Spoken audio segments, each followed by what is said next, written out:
அஸ்ஸலாமு அலைக்கும் கைஸ். அல்ஹம்துலில்லா இந்த வருஷமும் நோன்பு பிடிக்க அல்லாஹ் எங்கள் எல்லாத்துக்கும் நாடிக்கிறேன். ஸோ நோன்பு டைமில் சஹருக்கு ஈஸியாக ஓவராக மசாலா ஒன்றும் இல்லாது சிம்பிளான ஒரு பிரியாணி ரெசிபி எப்படி செய்யறேன்னு பார்ப்போம்.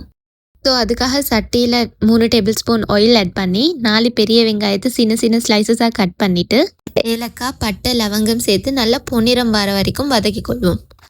பொன்னிறமாக வெங்காயம் வதங்கினதும் கொத்தமல்லி சேர்த்து 2 டீஸ்பூன் மிளகாய்த்தூள், 1 டீஸ்பூன் கொத்தமல்லி தூள், 1 டீஸ்பூன் பிரியாணி மசாலா, அதோட 1/2 டீஸ்பூன் மிளகு சேர்த்து கலர் மாறுறதுக்குள்ளே இஞ்சி பூண்டு பேஸ்ட்டையும் சேர்த்துட்டு பச்சை வாசனை போகும் வரைக்கும் நல்லா வதக்கி எடுத்துக்கொள்வோம்.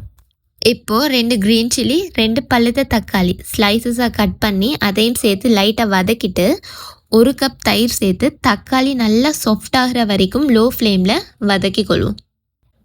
இப்போது தக்காளி நல்லா வதங்கினதும் நாங்கள் கழுவி வச்சுக்கிற சிக்கனை சேர்த்துக்கொள்வோம்.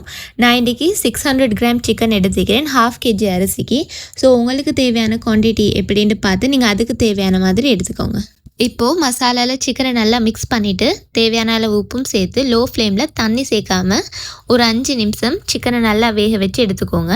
இப்போது எண்ணெய்லாம் பிரிஞ்சு வர அந்த ஸ்டேஜில் அரிசி எடுத்து அதே கப்பில் 1/2 கப் தண்ணி சேர்த்து கொஞ்சம் உப்பும் சேர்த்து நல்லா கொதிக்கிற வரைக்கும் வேக வச்சுக்கோங்க. முக்கியமான விஷயம், சிக்கனை ஃபுல்லாக வேக வைக்காதீங்க, ஒரு 70% வெந்தால் போதும். ஸோ மசாலா நல்லா கொதிக்கிற டைமில் நான் கழுவி வச்சுக்கிற அரிசி சேர்த்துக்கொள்கிறேன். நான் இன்றைக்கி சீரக சம்பா அரிசி தான் யூஸ் பண்ணிக்கிறேன். உங்களுக்கு பாஸ்மதி இருந்தால் அது யூஸ் பண்ணவும் மேலும். நான் இன்றைக்கி பாஸ்மதி அரிசி யூஸ் பண்ணாதனால முதல்லையே அரிசி கழுவி ஊற போடலை. நீங்கள் அப்படி பாஸ்மதி ரைஸ் யூஸ் பண்ணுறதா இருந்தால் ஒரு 20 மினிட்ஸ் அரிசியை ஊற வச்சுட்டு பிறகு சேர்த்துக்கோங்க. அரிசி சேர்த்ததும் 10 to 12 மினிட்ஸ் மீடியம் ஃப்ளேமில் நல்லா வேக வச்சு எடுத்துக்கோங்க. தண்ணி நல்லா வற்றினதும் விருப்பம்டா பட்டர் அப்படி இல்லாட்டி நெய் கொஞ்சமாக சேர்த்துட்டு கொத்தமல்லி இலையும் கொஞ்சமாக சேர்த்து தம் போட்டு எடுத்திங்கன்னா டேஸ்டியான சிம்பிளான எங்களோட பிரியாணி ரெடி.